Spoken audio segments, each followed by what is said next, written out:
Pontiac Fiero.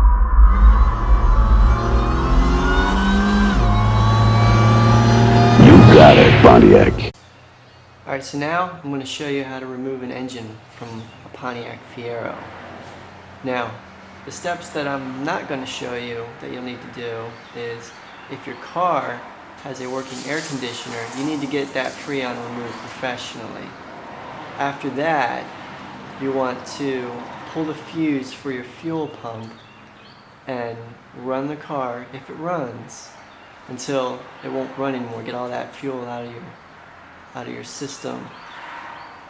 Once you've completed that, you'll want to remove your coolant from the car, and then after that, take the battery out. Now let's show you how to remove everything step by step. After that, you're going to want to pull the fuse from your fuel pump and start the car, if it runs, until all the fuel is run out of the system and it won't run anymore. Once you've completed that, you'll want to remove your coolant from the car. After that, you're going to disconnect and remove the battery. Now let's show you how to remove everything step by step.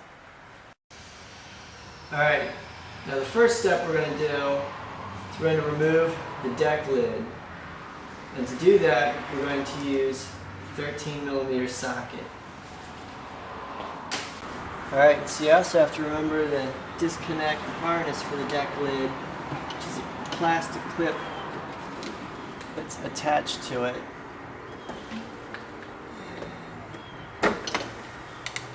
Once you remove that, that's for your power trunk and your light switch.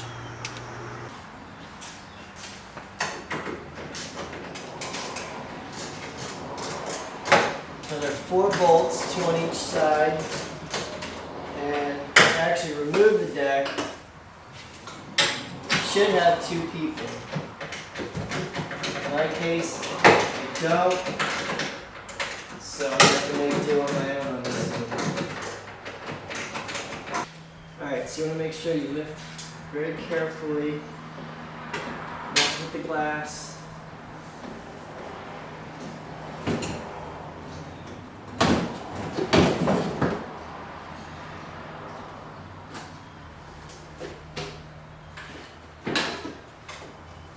Alright, the next step is we're going to remove the intake flex duct, and to do that, it's held on by 2 clamps.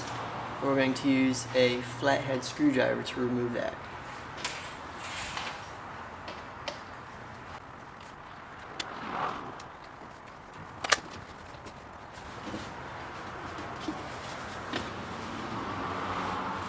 And there we have it. Alright, the next part is we're going to remove the throttle cable and the transmission cable, as well as the cruise control cable. There's a plastic clip here which holds the clip and the cables in place. Clip that out and slide the throttle cable out, and then the automatic transmission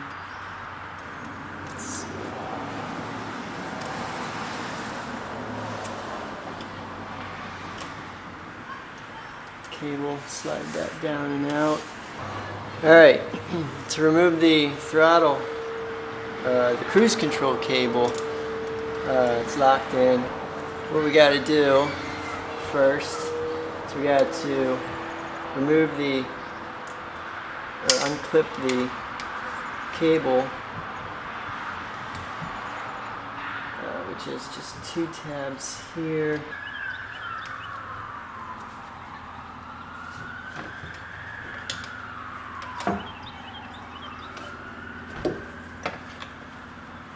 Slide it out that way. Now that we got that loose, try and get as much slack as we can. And we're going to, it's going to be a little tricky, but we're going to pull the throttle open and there's a metal tab that prevents this from unclicking. It might be hard to see on camera. We're going to bend that tab out as we open the throttle. We're going to slide the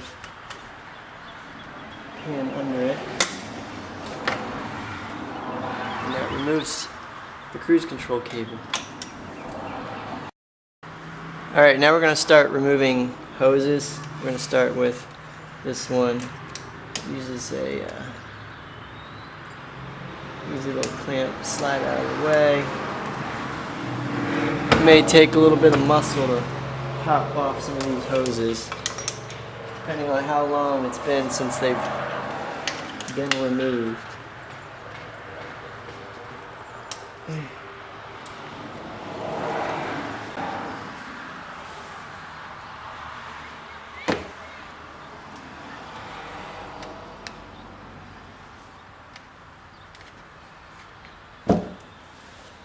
Alright, we'll move on to the next one, but in the meantime, I'm going to mark where this hose goes in here, so make it a little easier to figure out how to put it back on reassembly. I'll do that and then we'll move on. Alright, we're going to remove the upper and lower coolant hose. To do that, you'll use flathead screwdriver and undo the clamps. The upper hose doesn't necessarily connect to the firewall, but we need to get to the lower intake hose. And it's easier just to pop this off anyway. Take that off. Then we remove the clamp, the lower coolant hose. And there's that. Alright, just working our way around. We're going to disconnect the vacuum hose to the vacuum solenoid. Alright, and continuing with working my way around, we've come to these vacuum hoses here. I'm going to disconnect them here. It's just a matter of working them out. Just have to remember or mark down where they are. The smaller hose lines up with the smaller hose on this. The bigger hose lines up with the bigger hose. Alright, again, continuing on with working around the engine on disconnecting things. We are going to remove the tie down for the transmission kickdown cable. This is for an automatic transmission. We're going to use a 10mm socket to remove this.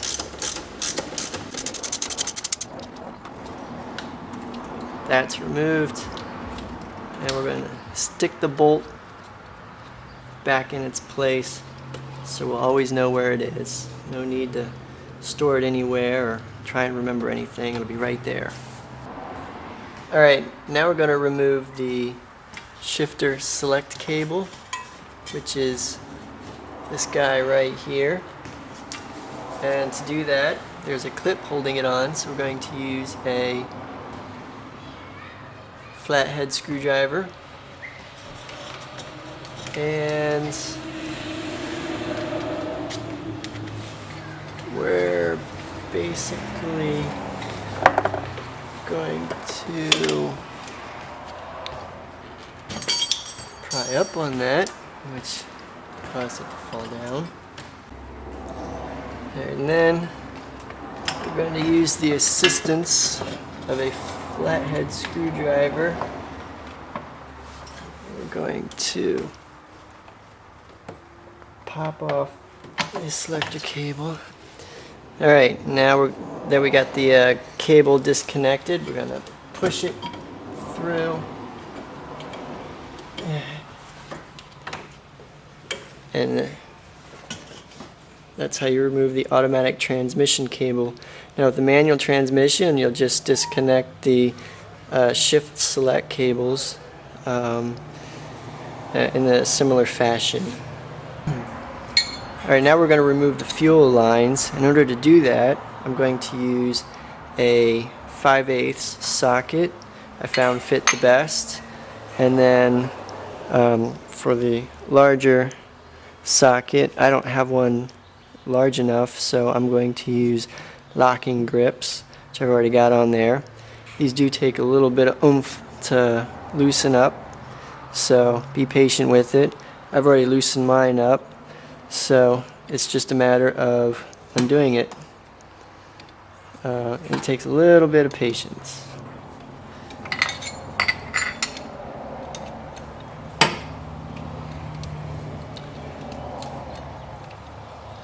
And there will be a little bit of fuel spilling out.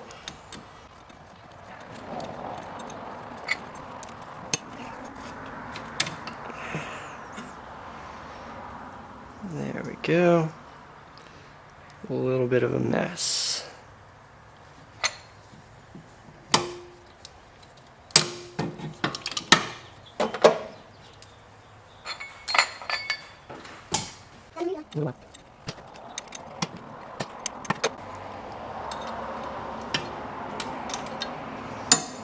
All right.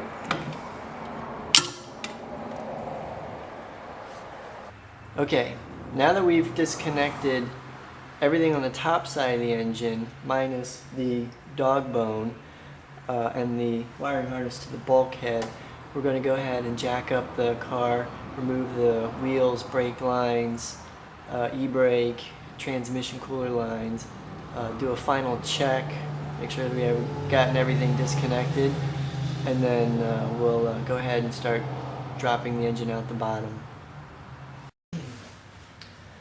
Alright, now we're going to remove the wheels using the Fiero crowbar.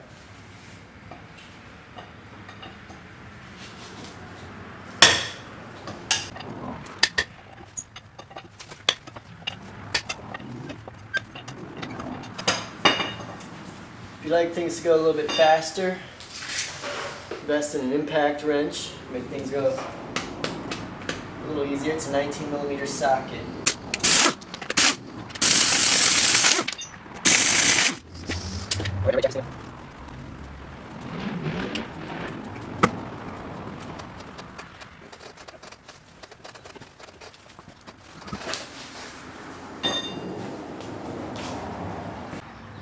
Alright, now that I've gotten the wheel off, I've actually taken the wheel well out on the driver's side.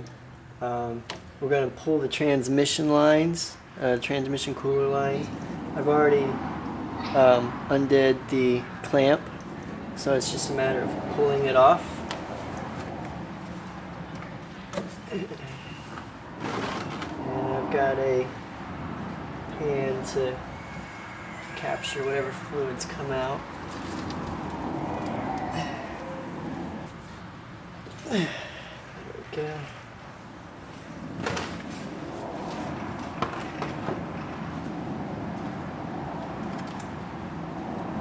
That's pretty grody, but here's your transmission cooler lines.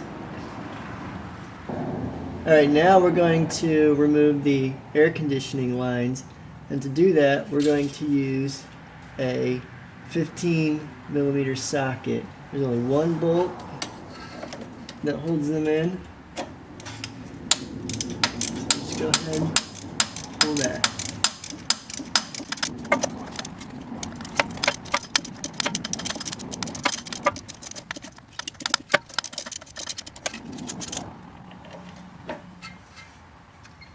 There we have it.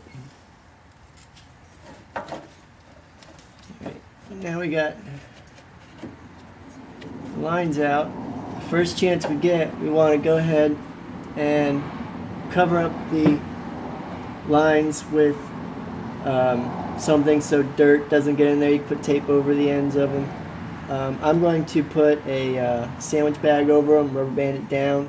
But whatever we can do to keep dust or dirt, bugs from getting inside these lines. But For the moment, it's out. Alright, now we're going to remove one of the lower coolant intake hoses. In order to do this, I've taken the wheel well out to make it a little easier. There is a clamp held by a flathead screwdriver. I've gone ahead and remove that, and then you just pull down. You may get some coolant coming out if there's anything left in your system. And take a little bit of muscle.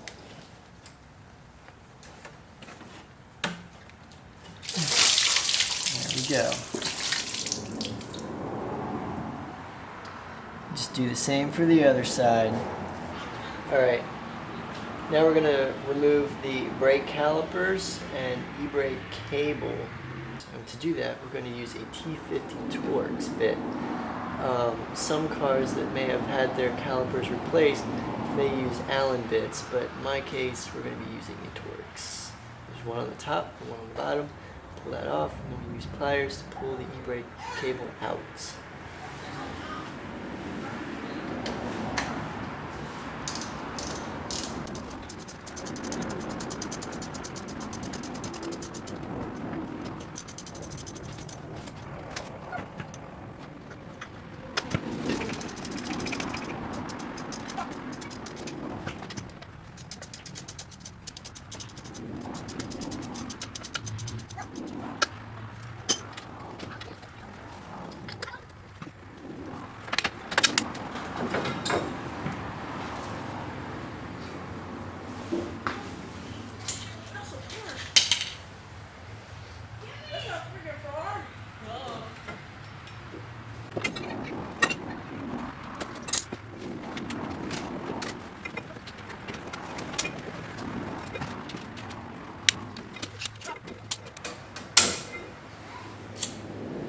E-brake.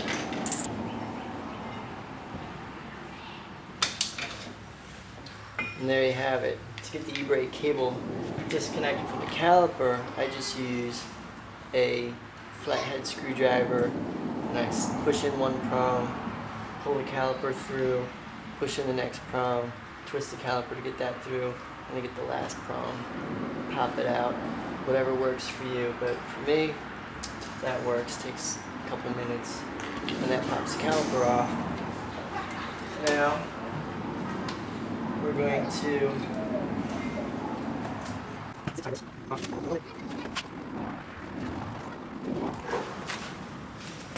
for a moment, I'm going to zip tie it off to the e-brake cable so it's out of the way. Some people will do it to the shock tower. I'm not going to, because I'm actually going to remove that. Some people remove the engine by removing these two bolts here, bringing it out, and leaving the upper part of the shock in. Not me, I'm going to take the whole shock out. So, in the meantime, brake caliper off to the side. Alright, now what we're going to do is we're going to start removing wiring harnesses. This will be the first one on the passenger side of the car near the battery compartment. In order to remove this, we're going to use a deep, can't see it, but it's a deep 1/4 inch socket. It's kind of an oddball socket to take the clip out. And once you get it loose enough, there's two clips, one on top, one on the bottom. And then using a 12mm deep socket, take the other nut off, the nut on the very bottom, and then the harness should unplug.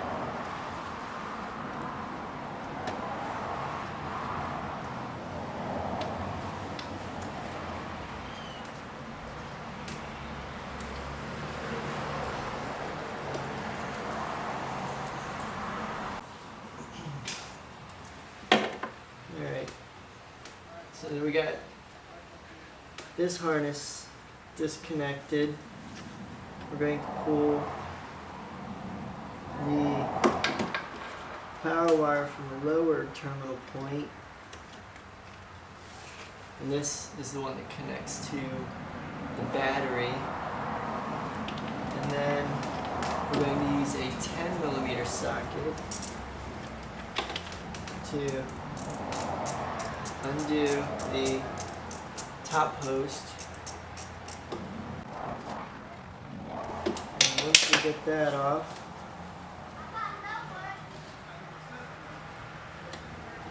we will pull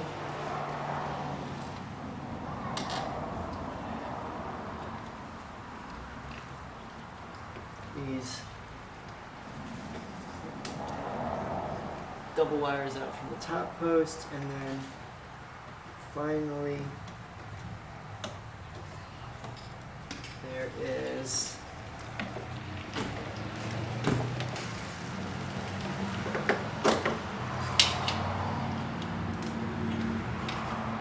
power to bulkhead and wiring harness last. So what I'm going to do is, now that that's removed, I'm going to put the other nuts back on just so we know where they are when we need them.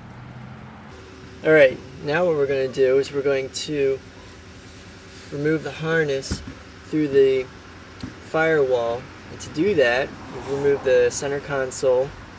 I've loosened the 4 bolts. They are 10mm for the computer. And what we're going to do is disconnect the harness through clip here and here. You have to use a flathead to unlock them. Slide the computer out.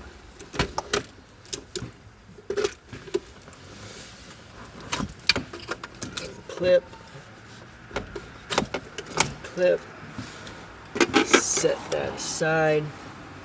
Then there's a tab that you slide out, and then from there push in a tab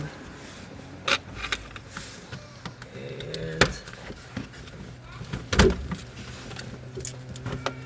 push that through the bulkhead or the firewall.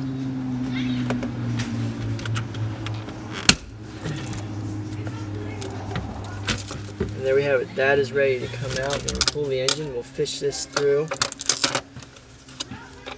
And then we'll also use a 7mm to take out the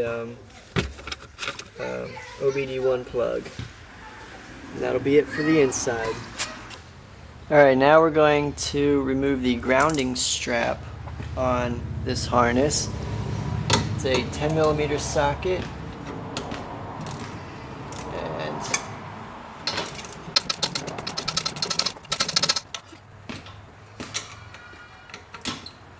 put that back in.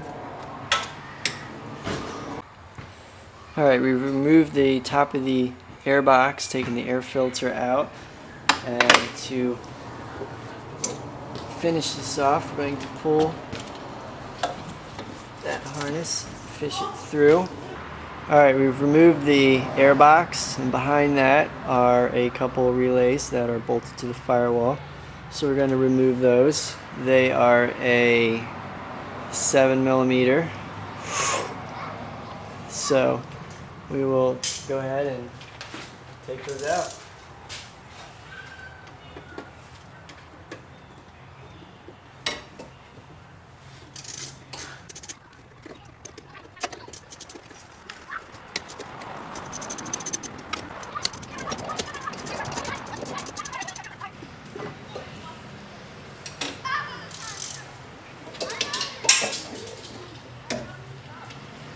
There we have it. Alright, now we're going to remove this grounding strap, which goes from the block to the body of the car. We're actually going to remove it from the block because in this car I actually have to remove this whole deck lid assembly to get it off, so it's just easier to do it this way. And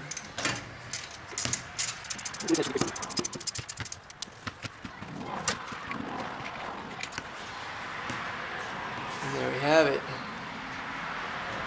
ahead and stick this back in. That way I've got it.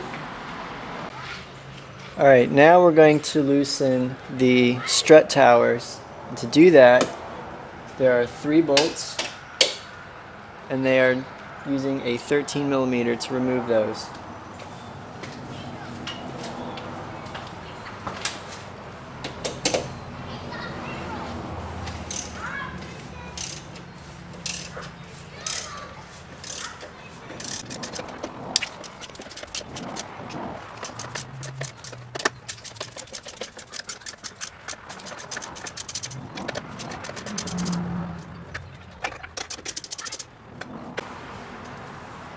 Alright, for this remaining one, it's the same size, it's a 13mm, and we're going to use a deep socket.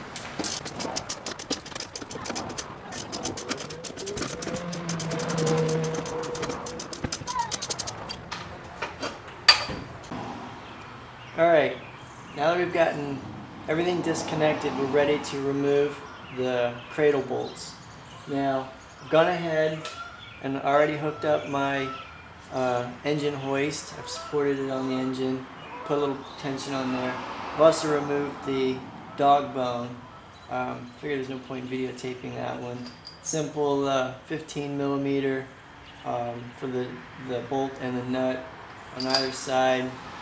And you only have to remove one side, the engine side. You can leave this attached to the car if you wanted, but I figured I'd show you. So now we've got everything hooked up, we're going to go ahead and start removing the front cradle bolts. Alright, now what we're going to do is we're going to remove the front engine cradle bolts. I'm going to do them before I remove the rears because they can actually hinge the car. So I don't want to remove the rears first and then have this under a lot of pressure because these can be a pain to get out. So what I've done already is I've removed the bolt or the nut on the opposite side of the bolts. That was an 18mm socket. You probably need 2 18mm sockets. And then since the rear wheel well has been removed, it makes it so much easier to access it through the fender well as opposed to going under the car.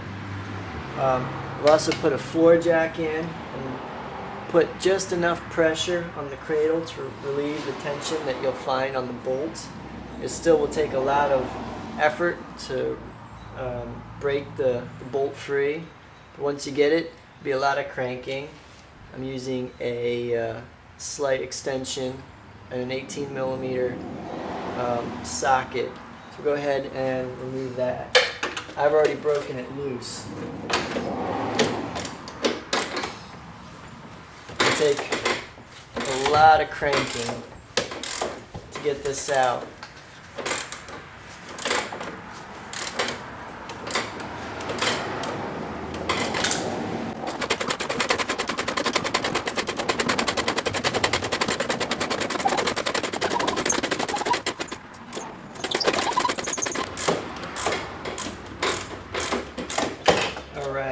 Now, once you feel like you've gotten the bolt loose, and like I said, if you get the load off using a floor jack, put it under the cradle and just find where the bolt just starts to move up and down, then it should come out.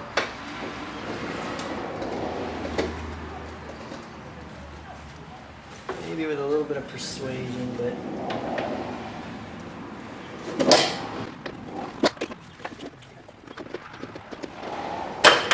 there we go. There you have it. Engine cradle bolts removed. Do the same thing on the passenger side. Alright, now we're going to remove the rear cradle bolts. And to do that, we're actually going to use a 15mm socket with a lot of persuasion. I've already loosened the bolt, but it's going to take a lot of oomph to get it off. So what I would do is make sure the cradle is supported underneath. You got your engine stand done.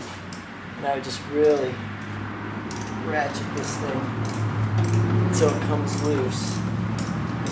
Once you get it loose, probably swap it out for a smaller one. Might go a little quicker.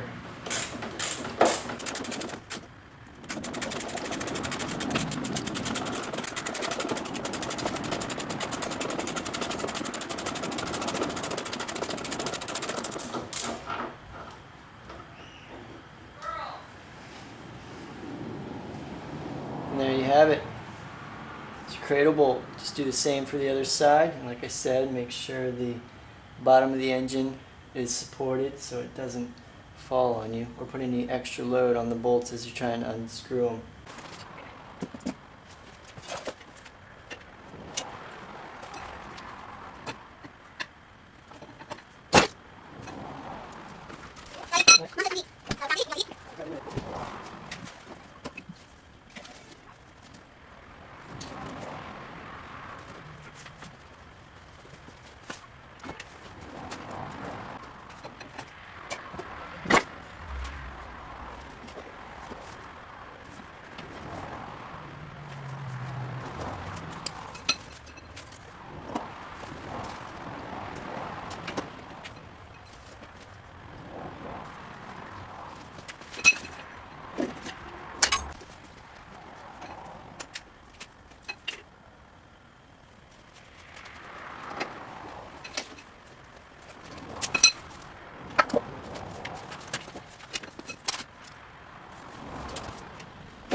And that's how you remove an engine. Alright, now that we've got the car jacked up, we're going to go ahead and slide the engine out through the wheel well.